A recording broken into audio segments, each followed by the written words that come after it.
Okay, so today we're going to do a quick look at class, doing a class.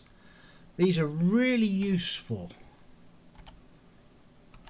for so many things. So we'll start off with that. We need to, with a class, you need to make sure that it has the semicolon at the end of it. What could we do in here? We could do int, particularly if we're doing something, say we were going to do something for a game or something. Done that completely wrong because there needs to be a gap there like that. And what else could we have if we were doing a game? We could do health, yeah, that's a good one. We could do, yeah, score, that's a good one as well, I suppose, for a game, isn't it? If you were doing something towards a game. And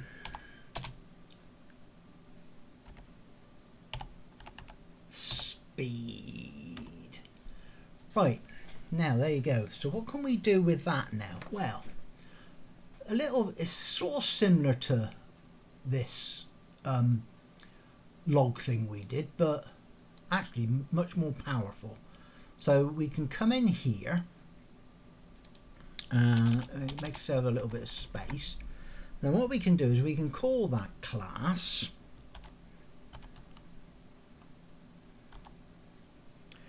and we will call it player 1.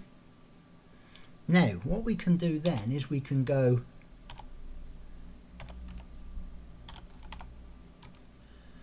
press the dot, and it will then give us a selection of the things that we can add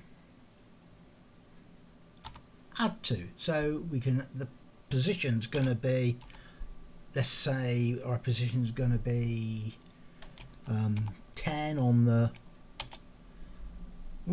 that wasn't in the game plan.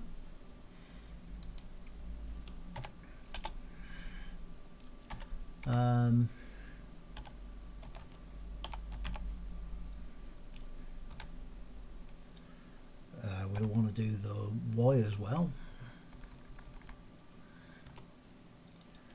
Let's make the Y, yeah, 20 to do on that as well. And what else did we add? We had health. So yeah, health, we'll start with 100. And then what was the last one? The last one was score and speed. As you can see, all of those underlined bits, that's because in a class, the class is private by default, so you have to add at the top of it public to get it to work out that. And if you want to keep these like these variables in the class, you can actually mark you don't need to mark them private because they start as private, but down the bottom you could add private and add some other bits in there that are only used inside the class itself. But we have to add public to make this work down here. Then what we can do, so as we can see, we can use our mylog as well.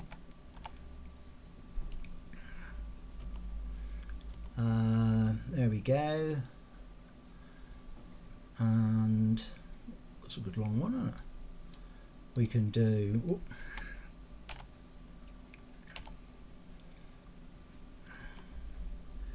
Yeah, that'll do as well.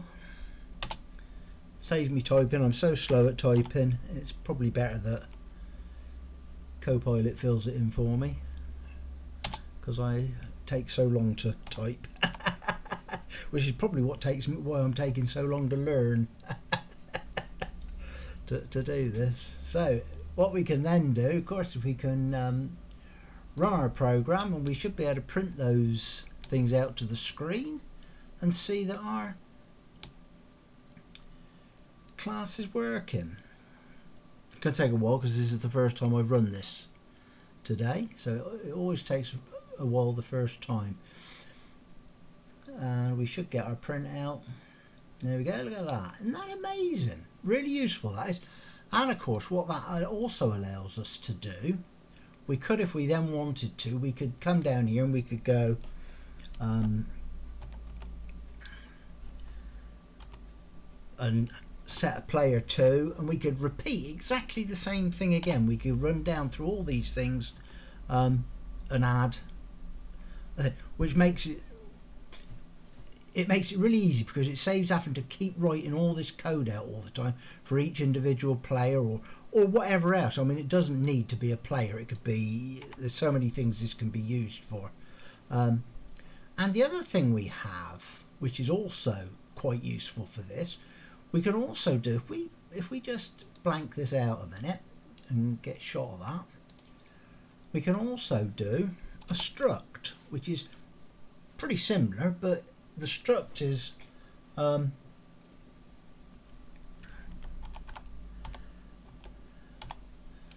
we call this player as well.